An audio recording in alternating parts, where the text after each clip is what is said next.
Hello সবাইকে, welcome back to the hungry secret.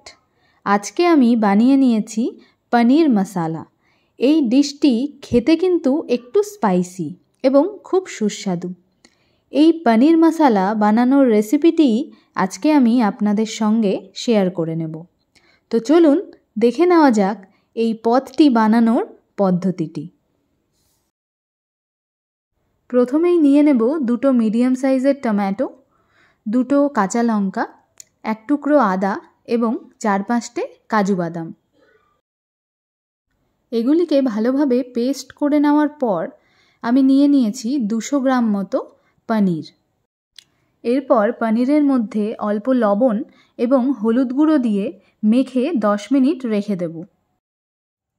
এরপর কড়াইতে সর্ষের তেল নিয়ে নিয়েছি। তেলটি ভালোভাবে গরম হয়ে গেলে এর মধ্যে মেখে রাখা পনিরের টুকরোগুলি দিয়ে হালকা ফ্রাই করে নেব। অন্যদিকে কেটে নিয়েছি দুটো বড় সাইজের পেঁয়াজ এবং দুটো কাঁচা লঙ্কা। এইবার ফোড়নের জন্য নিয়ে নিয়েছি দুটো তেজপাতা, দুটো শুকনো লঙ্কা এবং 1 চামচ গোটা জিরে। তেলের মধ্যে দিয়ে দিলাম গোটা জিরে, তেজপাতা এবং শুকনো লঙ্কা।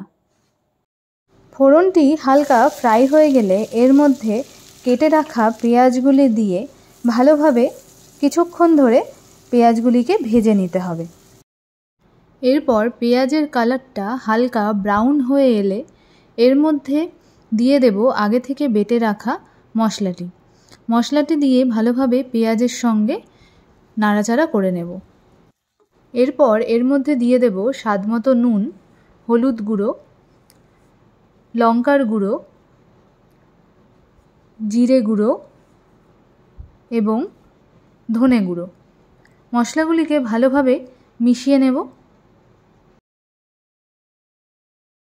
5 মিনিট পরে কড়াইয়ের ঢাকনাটা খুললাম। আপনারা দেখতেই পাচ্ছেন মশলা থেকে তেলটা আলাদা হয়ে এসেছে, অর্থাৎ মশলাটা ভালোভাবে কষানো হয়ে গিয়েছে।